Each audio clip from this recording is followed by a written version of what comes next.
Et le monde, petite vidéo Notion. Aujourd'hui, je voulais pas faire un tuto, je voulais changer un petit peu, et je me suis dit que j'allais vous donner des idées plutôt de pages pour votre business, pour en fait, s'organiser plus facilement dans votre business, structurer les informations, centraliser toutes les infos que vous avez besoin et cetera. Donc, là, je vais juste, vous énumérer un petit peu ce qui peut être intéressant et pourquoi. Donc, première chose qu'on voit, en fait, je vais reprendre simplement mon exemple avec ce qu'il y a dans mon Notion à moi. D'ailleurs, si ça vous intéresse d'avoir un Notion tour complet de mon bazar, n'hésitez pas. Je peux même faire aussi, une vidéo sur mon pack que je vends avec tout ce qu'il y a dedans pour que vous puissiez voir si ça vous intéresse. Mais donc ici, je voulais juste voir avec vous les pages qui sont intéressantes. Donc le premier, c'est le plan d'action pour moi qui est hyper important. Le plan d'action, en fait, qui va reprendre votre vision rêvée. Donc ici, voilà, moi de mon côté, dans ma vision rêvée, je serais indiqué simplement, ce qui était vraiment important, dans mon business, la localisation, les finances et cetera. Ce qui est aussi important, c'est, les objectifs que vous mettez, les objectifs à court terme, moyen terme, long terme. Ça dépend un petit peu votre vision des choses et donc ça, c'est hyper important et puis aussi les actions que vous faites pour vos objectifs, pour atteindre vos objectifs. Parce que si vous savez pas ce que vous faites, ça va être très compliqué, d'arriver à atteindre vos objectifs et aussi de changer ce qui fonctionne pas et de garder ce qui fonctionne. Donc voilà, moi dans mon cas, j'ai fait une timeline view et je pense que j'ai fait une petite vidéo dessus pour, faire la timeline view donc je vous le mettrai, en description ou ici quelque part et donc voilà, avec les actions à mettre en place et cetera. Moi, il faut absolument que mon objectif parce que, je l'ai atteint. C'est bien, on peut avancer et une to-do list de la semaine qui peut être directement dans, le plan d'action dans la page plan d'action pour que vous puissiez directement, en fait, mettre les actions de vos objectifs dans votre to-do list de la semaine. Ça, c'est hyper intéressant. Donc ça, c'est au niveau du plan d'action. Au niveau du, client idéal, je trouve que c'est hyper important de revenir sur les choses qui sont importantes de votre client idéal. Donc ça aussi, c'est une idée. Sa situation actuelle, je vais reprendre carrément ce que j'avais mis, moi, mais la personnalité, les trucs importants dans sa personnalité, sa mission, ses valeurs, ses problématiques actuelles, ce qu'il a déjà testé, ses émotions, actuellement et ses émotions pour sa vision rêvée et cetera. Voilà. Donc ça peut être une idée aussi de bien reprendre les choses qui sont importantes. Au niveau de vos offres aussi, donc au niveau de la création de l'offre, mais aussi au niveau des étapes de l'offre, au niveau, de votre écosystème, de votre tunnel de vente même, par rapport à chaque offre. C'est hyper important d'avoir quelque chose de clair pour que, vous sachiez où vous allez en fait, avec toutes ces offres et à quoi elles servent et vraiment avoir quelque chose de structuré. Donc ici, moi de mon côté, j'ai été dans le vif du sujet et je vais parler du tunnel de vente à chaque fois. Donc voilà.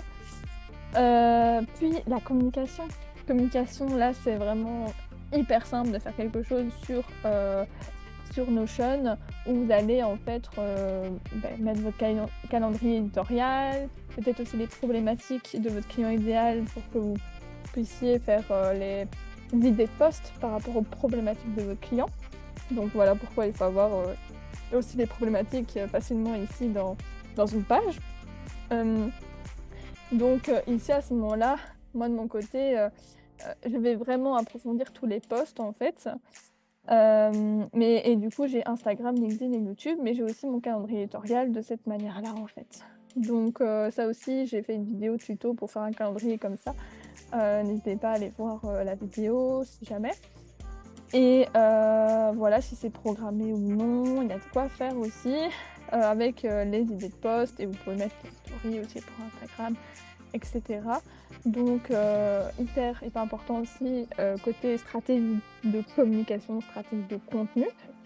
Ensuite, il y a prospection. Ça, c'est une idée aussi de page que vous pouvez faire au niveau de la prospection. Si vous faites de la prospection active, vous avez besoin d'un tableau pour suivre vos prospects, vos leads, etc. Bon, c'est la même chose.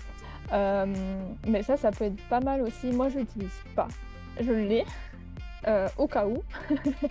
Mais j'avoue que je ne l'utilise pas parce que je ne fais que de la prospection passive pour le moment avec un tunnel de vente. Donc, je fais pas de prospection active parce que j'en ai pas nécessairement le besoin. Mais ça peut être intéressant de faire un tableau de suivi de vos prospects, en fait, pour savoir un petit peu, s'il y a des gens qui sont intéressés, que vous puissiez revenir sur les messages et noter un petit message, justement, dire ah, ça t'intéresse toujours, etc. Ouais, beaucoup, etc. Je suis désolée.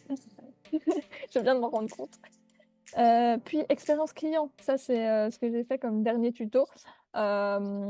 Donc revoir tout ce qui est suivi de votre client, par quelle étape il passe au niveau de la transformation de votre offre, quoi, de comment il passe de la situation qu'il est actuellement à sa situation rêvée.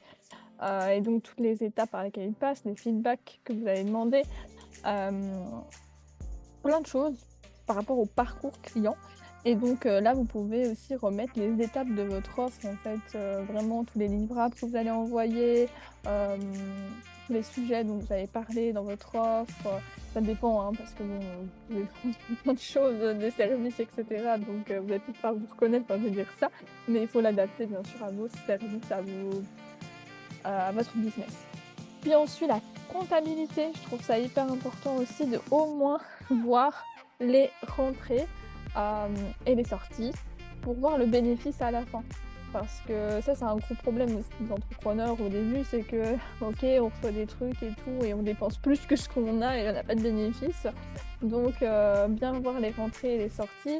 Je sais que, bon, il y a beaucoup de Français qui me suivent, donc voilà, je ne connais pas très bien en comptabilité française, parce que moi, je suis belge à la base, et là, je suis au Portugal. Donc, voilà. Mais je veux dire, je sais qu'il y a certains protocole que nous, on n'avait pas en Belgique. Donc, c'est juste au moins pour savoir un petit peu les rentrées, les sorties, avoir les bénéfices et peut-être remettre aussi certains liens vers vos comptables. Ça peut être intéressant. Puis ensuite, moi, ce que j'ai en plus, c'est mes investissements. Investissements où, en fait, c'est des liens vers des formations, des liens de certains packs Notion que j'avais achetés au niveau des pages de vente, etc. Donc ça aussi, c'est sympa.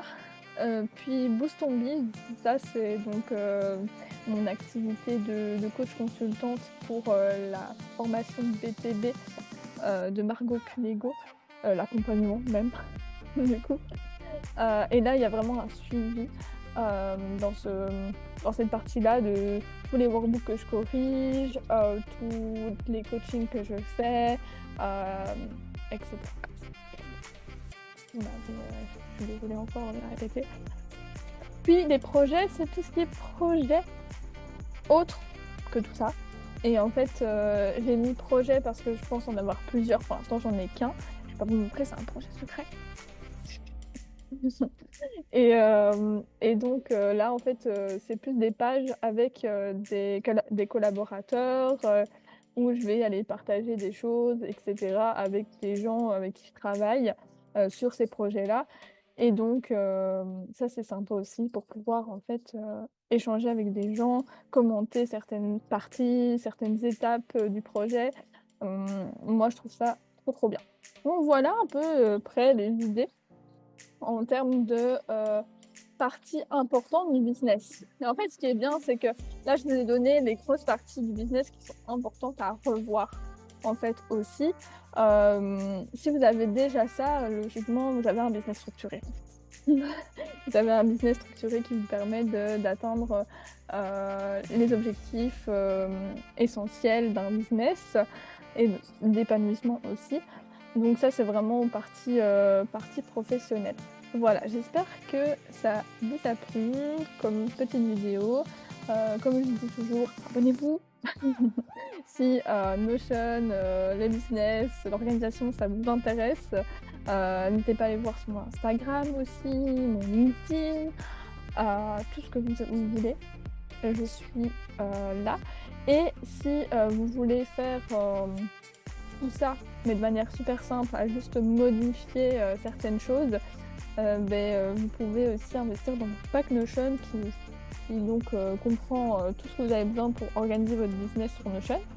Et je vous laisse le lien aussi dans la description. Voilà, voilà. N'hésitez pas à mettre vos commentaires aussi, à liker. J'ai compris. Je vous fais des bisous et on se retrouve vite.